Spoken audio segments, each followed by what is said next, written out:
Kebetulan papa saya waktu itu supir angkot ya. Ini luar biasa. Iya, papa saya supir angkot, terus ibu saya itu kerja di garmen. Papa saya memang STM yang nggak lulus ya. Waktu dulu cuma sampai kelas 2, kelas 2 STM. Dan ibu saya pun memang waktu itu lulusan dari SMP. Apakah Kang Firman ikut cari pekerjaan, membantu orang tua? Rumah kita. Kembali hadir bersama Bang Junet. Kali ini dihadiri oleh Kang Firman. Selamat datang Kang Firman. Terima kasih Pak. Terima kasih atas waktunya. Sekarang lagi sibuk apa aja nih Bang Firman? Kang Firman. Ya biasa Pak, sibuk menyiapkan rumah-rumah untuk para MBR seperti yang diamanatkan oleh pemerintah. Ya, jadi gini Bang Firman. Kang Firman ini salah satu inspirasi kita bagaimana Kang Firman bisa saat ini bisa menyediakan rumah sangat banyak untuk masyarakat. Tentunya generasi-generasi muda sekarang kan pengen tahu nih, siapa itu Kang Firman, buat apa membangun rumah sekian banyak, ada kebanggaan tersendiri. Nah, kalau saya lihat masa lalu Kang Firman juga lah orang-orang biasa, tidak dilatar belakangi orang-orang yang memang berkemampuan. Dari cerita yang pernah saya dengar dari Kang Firman mulai kecil, itu juga bukanlah anak orang-orang yang kaya atau anak orang yang berada. Bisa ceritakan tuh Kang Firman? Ya, memang pada prinsipnya saya selalu ingat kata-kata dari orang tua saya. Artinya ada satu kalimat yang memang pernah disampaikan oleh papa saya, yaitu kalimatnya adalah jangan yakin akan maju. Jangan yakin akan maju, ya. Tapi harus yakin akan disiplin. Oh begitu. Artinya kita kalau mau maju itu minimal kita harus disiplin dulu. Nah, dengan disiplin maju itu otomatis akan ikuti. Hal yang kecil adalah disiplin mengenai mengatur waktu. Misal kita bekerja mulai dari jam 8 sampai jam 17.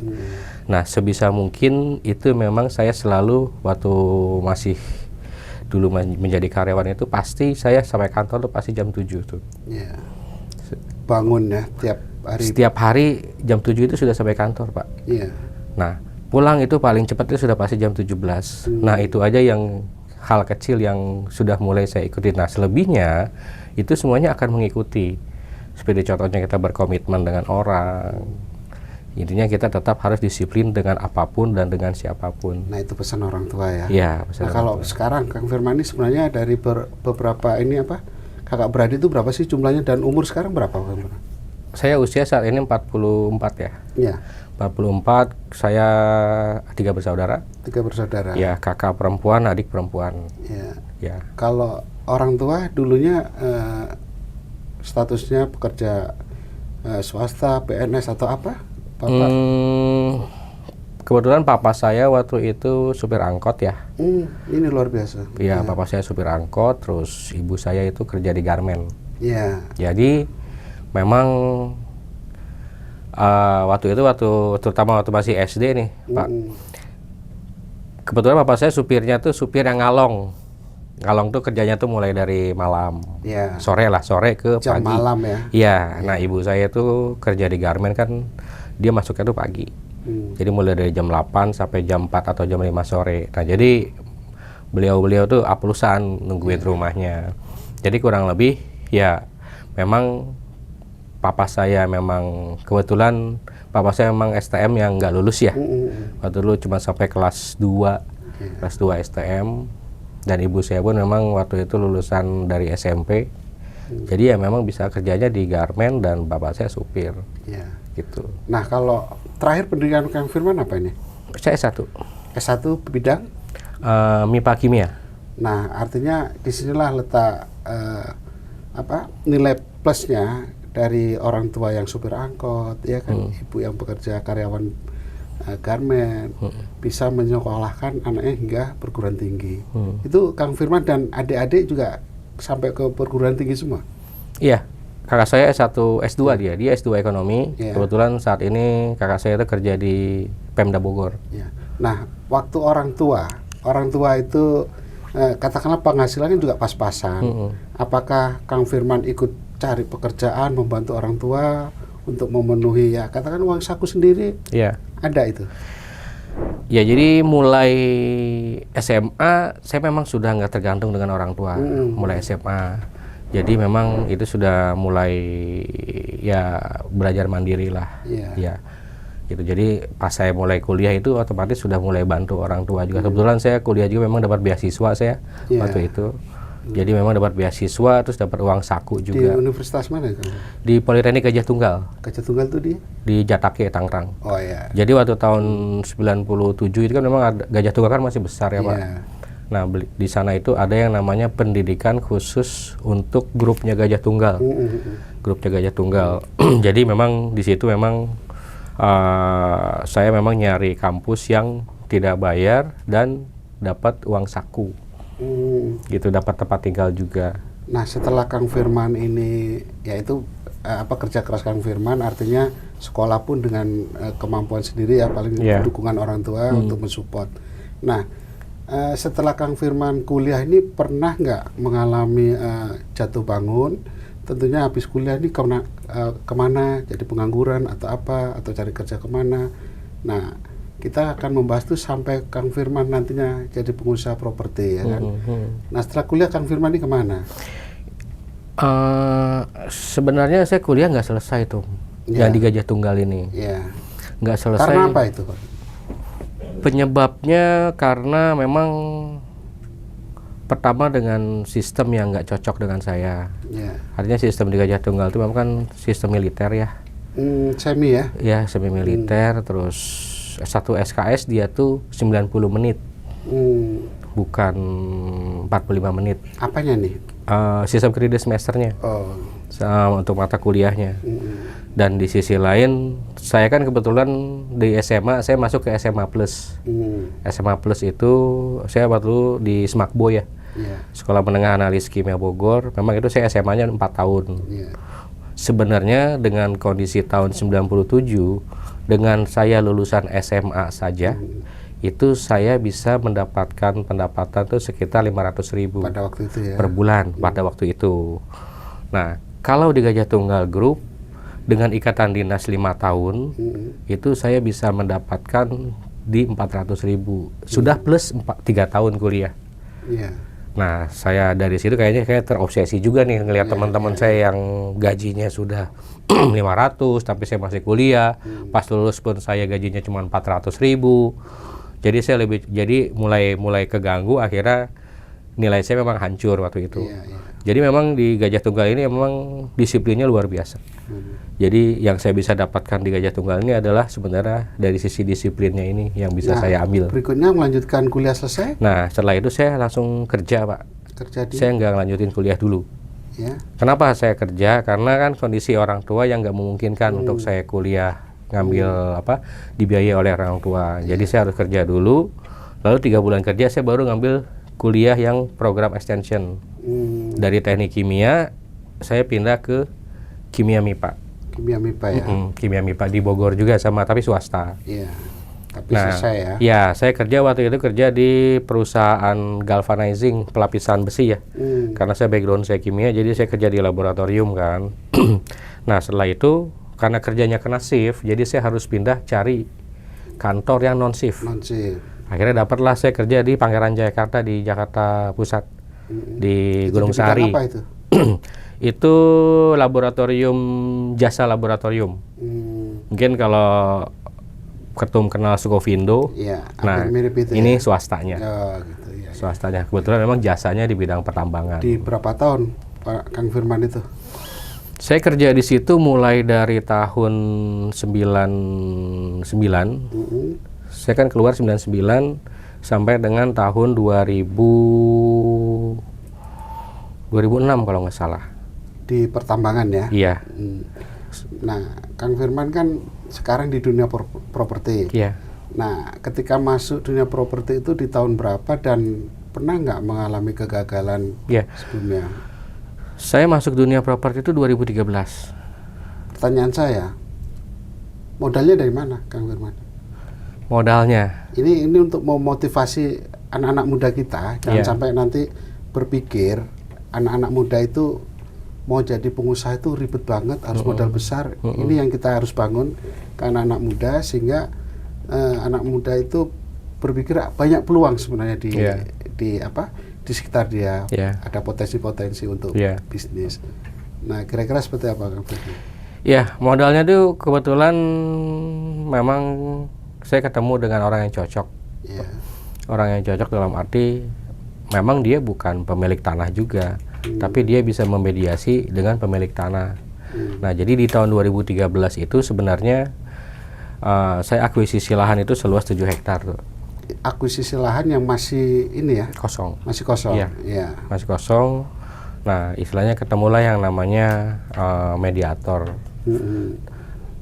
Harga di mediator sudah disepakati dan itu saya bisa bayar tempo itu 3 tahun. Bayar tempo 3 tahun. Waktu itu saya memang bayar ke si mediatornya ini 5 juta. Di tahun 2013 5 juta. Dari 5 juta itu saya sudah bisa mulai ngurus perizinannya. Sambil jalan ya? Sambil jalan. Sambil jualan? Sambil jualan juga, betul. Nah, tetapi karena memang kondisinya memang nggak cukup, akhirnya di tahun 2014 awal itu memang saya kolaps lah. Artinya kolaps ini semua aset saya jualin. Semua aset saya jualin sampai saya bisa dapat uang untuk melakukan pengolahan lahan. Itu yang gagal di situ ya? Iya, sampai saya harus minjem uang ke BPR waktu itu. Walaupun bunganya 2,4% satu bulan. Wah, sangat tinggi itu kalau. 2,4% satu bulan, saya dapat pembiayaan 2 miliar. Dapat pembiayaan 2 miliar, tetapi karena saya adalah pemain baru di properti, jadi mau nggak mau dia memitigasinya itu harus jelas nih si BPR. Jadi bunga selama 10 bulan itu di-keep di BPR. Jadi dari plafon kredit 2 miliar itu hanya cairnya sekitar 1,5 miliar. Langsung dipotong depan tuh ya? Langsung dipotong di depan, disimpan untuk bayar selama 10 bulan. Karena bicara trust tadi ya? Ya, nah 1,5 ini saya olah lagi dananya, ternyata memang properti itu emang modalnya gede. Nah, tetap nggak bisa jalan. Akhirnya gimana caranya supaya bisa jalan? Akhirnya saya keliling-keliling cari kontraktor. Ya, alhamdulillah ketemu kontraktor yang bagus. Tapi dengan catatan, saya memang kalau ketemu kontraktor tuh saya harus tahu rumahnya. Rumahnya sebesar apa sih? Itu bisa kita nilai kemampuannya. Kita bisa nilai kemampuannya. Kenapa? Karena saya ngerasa harus bayarnya saat KPR. Nggak bisa saya bayar di muka. Gitu. Nah, akhirnya ketemulah, mungkin kenal Pak Agus. Tahu. Nah, ketemu, lalu saya hanya bilang ke Pak Agus, saya ada 100 unit rumah mau ngebangun, saya hanya punya uang 25 juta. Selebihnya itu dibayar saat akad kredit. Proyek saya di sini, rumah saya bisa dilihat di mana, yang pasti saya nggak akan kabur. Ya, tapi kalau saya tarik ini Pak Firman, memang developer itu kalau dilihat keseluruhan itu perlu modal besar. Tapi di situ ada kreativitas seorang pengembang. Betul. Ya tadi dengan 25 juta aja sudah bisa bangun 100 unit. Nah, ini kan sesuatu yang rasanya tidak mungkin kalau untuk anak-anak sekarang kan. Tanpa modal. Tapi kalau saya perhatikan Pak Firman yang dari nol itu dengan berdasarkan kreativitas ternyata bisa. Nah, itu yang kita lihat di situ. Nah, ini yang penting kita sampaikan ke anak-anak muda. Betul. Karena anak-anak muda sekarang itu skeptis ya. Ya, kadang-kadang nggak punya modal ngapain. Ya, akhirnya termindset sebagai karyawan. Nah, Pak Firman sendiri dari karyawan bisa jadi pengusaha. Nah, sekarang ini kan Pak Firman salah satu pengusaha properti yang banyak menyediakan rumah khususnya itu rumah masyarakat berpenghasilan rendah (MBR). Nah, ini suatu prestasi yang besar karena Pak Firman terbesar dalam merumahkan rakyat khususnya di Indonesia untuk masyarakat MBR. Nah, ini ada kiat-kiat khusus dan ada kebanggaan khusus, dan saya juga kadang-kadang ngeri Pak Firman mendengar cerita ini orang dirumahkan dengan mendapatkan rumah sampai menangis karena kebahagiaan selama dia hidup tidak pernah mendapatkan rumah walaupun ini proses KPR.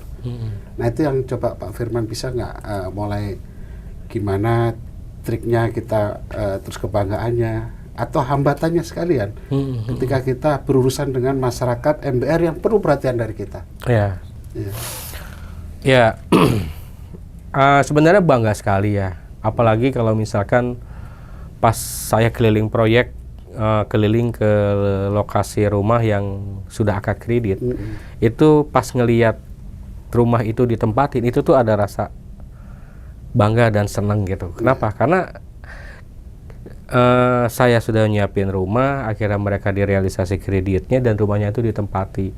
Dalam arti mereka itu sudah nggak perlu lagi yang namanya kontrak, sudah nggak perlu lagi yang namanya kontrak buat angsuran. Uang kontrak kalau di Jakarta kan itu lumayan besar ya, itu sekitaran 800, 1 juta itu yang biasa aja. Ngangsurnya 1 juta. Nah berarti nambah sedikit. Betul, 15 tahun, 20 tahun sudah mereka bisa miliki tuh rumah itu. Nah di sisi lain mereka juga butuh yang namanya tempat untuk mendidik anak, ya kan. Nah perumahan ini juga memang sebenarnya rumah ini bisa digunakan ajang untuk mendidik anak secara sempurna, dibanding mereka harus kontrak, gitu. Kenapa? Karena secara terus menerus mereka tuh otomatis harus membuat anaknya ini menjadi warga negara yang nantinya tuh akan baik di kemudian hari. Tadi kan kita kembali ke yang Pak Firman tadi sampaikan, ada beberapa yang itu prestasi buat kita dan untuk motivasi untuk anak-anak sekarang. Kata Pak Firman tadi dengan modalkan 25 juta bisa membangun 100 unit dengan pola kerjasama. Nah trik-trik ini kan perlu disampaikan nih, bagaimana orang itu percaya membangunkan rumah Pak Firman dengan 100 unit, Pak Firman dengan 25 juta. Bagaimana ini caranya untuk meyakinkan si pembangun tadi? Iya, pertama keseriusan saya diawali dengan yang namanya saya harus bersilaturahmi ke rumahnya. Iya. Dari sisi saya positifnya, saya tahu rumah dia di mana, saya tahu kondisi rumahnya bagaimana. Dari sisinya si kontraktor pun tahu bahwa saya serius, makanya saya ingin datang ke rumahnya. Itu yang pertama. Yang kedua yang saya sampaikan kepada pihak kontraktor adalah, saya ada di sini, rumahnya ada, tanahnya ada, tanah ini nggak mungkin saya bisa bawa lari, ya kan. Di sisi lain Bapak bisa monitor nantinya akad kreditnya ini nanti akan kemana. Nah itu kita pakai juga yang namanya standing instruction yang dimediasi oleh perbankan. Jadi langsung ketika akad langsung betul. Misalkan tagihannya 40 juta, pas pada saat akad langsung dipindahkan dananya 40 juta untuk kontraktor. Saat ini Kang Firman sudah beberapa proyek di lokasi. Lokasi itu udah berapa ini lokasi? Ya, proyek pertama saya di Cikarang, itu yang berawal dari 7 hektar, sekarang posisinya sudah 13 hektar. Sudah berkembang terus. Memang awalnya itu 356 unit untuk subsidi. Nah, yang kedua, proyek saya itu ada di Budiman, di Karawang. Di Karawang, itu PT-nya PT yang berbeda, namanya PT Budiman Inti Propertindo. Nah, kenapa saya harus buka proyek berikutnya? Karena sektor perumahan ini tidak seperti sektor fabrikasi yang sangat tergantung dengan pengadaan lahan. Lahan semakin kesini semakin berkurang, artinya berkurang, sudah banyak yang sudah jadi rumah, jadi bangunan, sedangkan populasi semakin kesini semakin tinggi. Jadi pas pada saat proyek pertama kita sudah berjalan 50%, kita tuh harus buka lagi proyek kedua. Seperti itu di Karawang. Pada saat saya di Karawang sudah mulai berjalan 50%, itu saya harus buka lagi proyek ketiga. Nah, proyek ketiga saya itu ada di Bogor. Sekarang total sudah berapa ratus hektar ininya? Yang total proyek saya saat ini sudah 600. Sudah 6 proyek. 6 proyek dengan jumlah 6 proyek hektar. Dengan jumlah unit yang sudah dikeluarkan selama kurun waktu tersebut itu kurang lebih ada sekitar 12.000 lah, 12.000 unit. 12.000 unit yang sudah terrealisasi. Iya. Artinya Pak Firman sudah banyak membantu pemerintah merumahkan rakyat sebesar itu. Dan ini masih ada stok yang lain lagi. Masih banyak karena di Cibitung ini kita rencana itu ada sekitar 30.000 unit. Nah, pertanyaan saya, ada sisi yang saya perlu gali, kenapa Pak Firman membangun perumahan itu kok cenderung untuk masyarakat MBR. Padahal kalau Pak Firman mau cari keuntungan yang lebih besar, tentunya membangun rumah-rumah komersil. Ini saya perhatikan Pak Firman kok lebih suka merumahkan masyarakat MBR.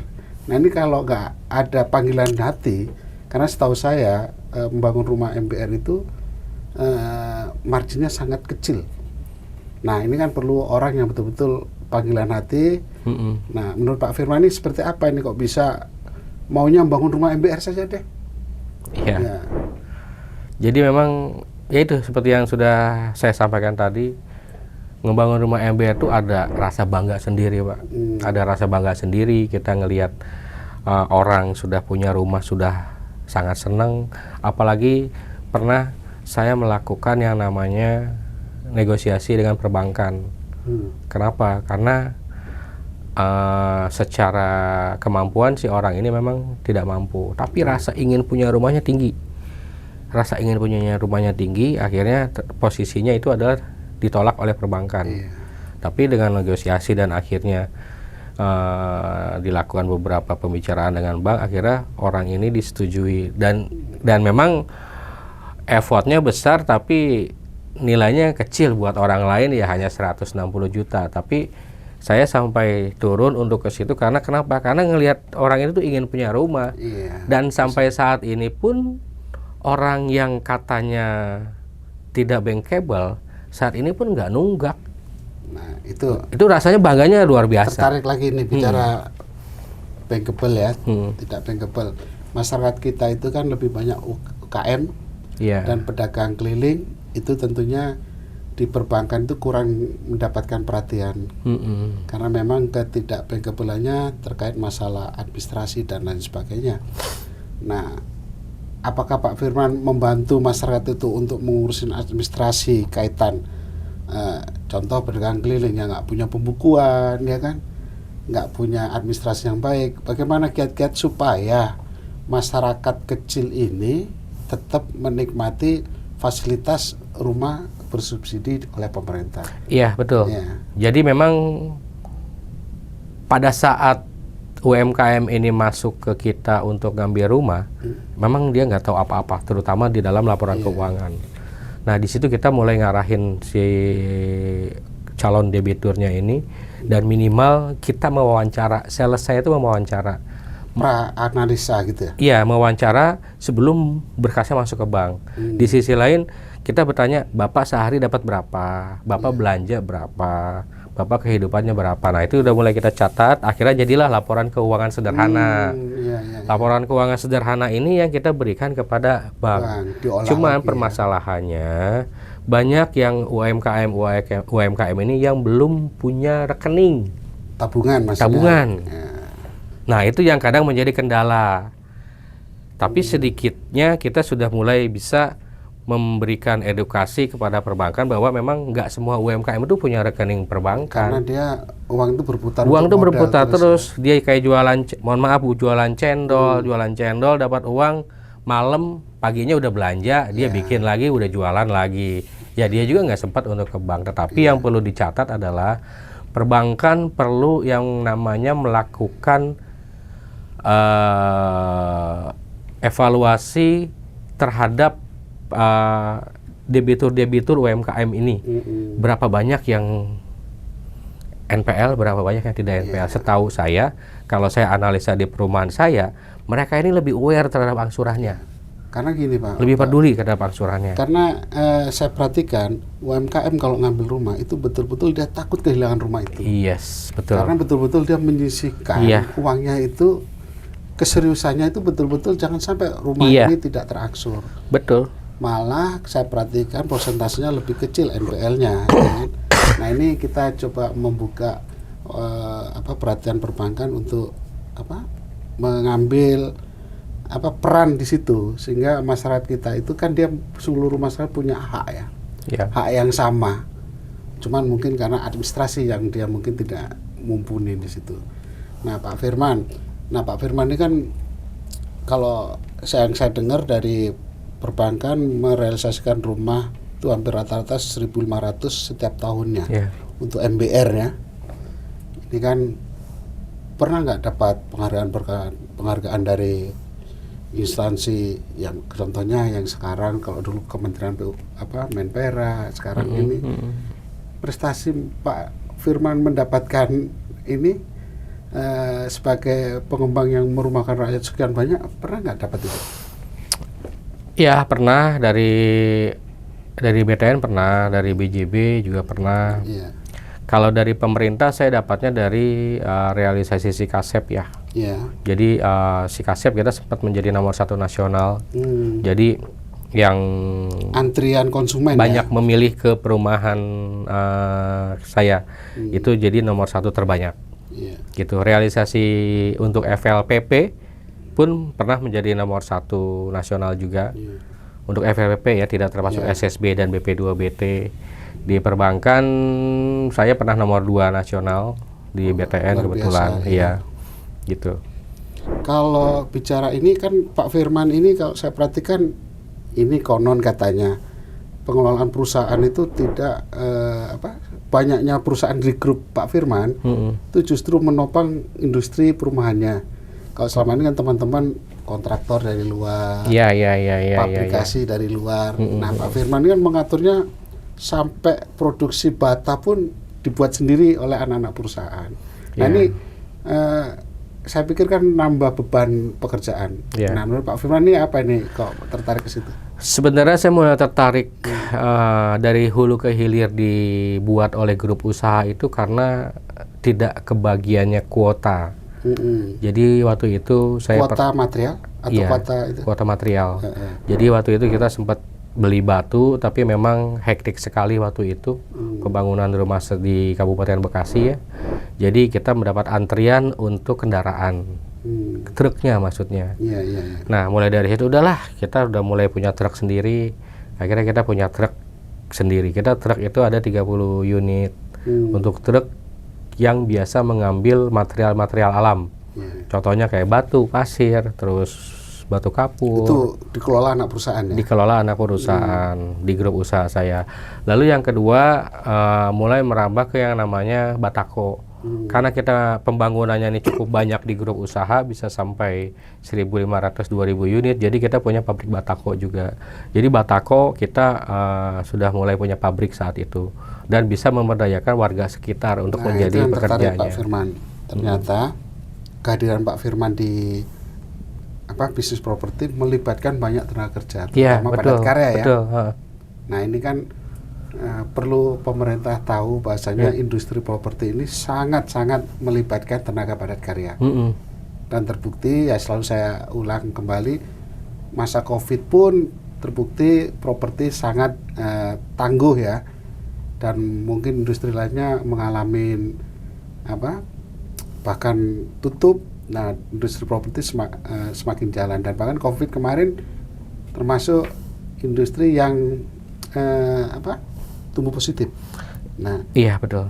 Nah, itu kan peluang yang ada. Nah, ini kan anak-anak muda ini kan kadang-kadang nggak melihat itu, Pak Firman. Iya. Kita melihat anak-anak muda ini perlu keyakinan, Pak Firman, supaya jangan sampai tergambarkan oleh kegagalan yang membuat dia putus asa. Nah, trik yang disampaikan Pak Firman itu sangat dibutuhkan nih untuk buat semangat anak-anak. Kira-kira trik apa yang buat anak muda itu berani untuk melakukan kegiatan yang bersifatnya entrepreneur itu? Ya triknya kita harus mulai dari hal-hal yang kecil. Dari hal-hal yang kecil, dan kita harus berani dalam mengambil keputusan dan jangan banyak berhitung. Tapi tidak spekulasi ya?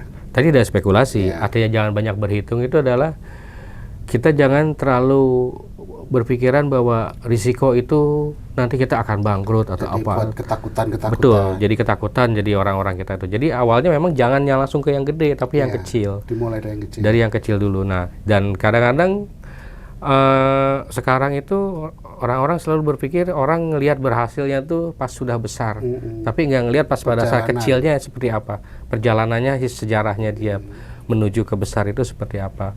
Nah, jadi dari hal-hal yang kecil dia juga harus sudah berani memulai dan jangan banyak berpikir dan berhitung resiko-resiko yang akan terjadi. Karena ketakutan ya. Iya, karena ketakutan. Jadi dapat saya simpulkan bahwasanya jangan takut, dan harus dimulai walaupun dari yang kecil-kecil. Betul. Itu ya. Nah, ini menurut saya sangat baik Pak Firman.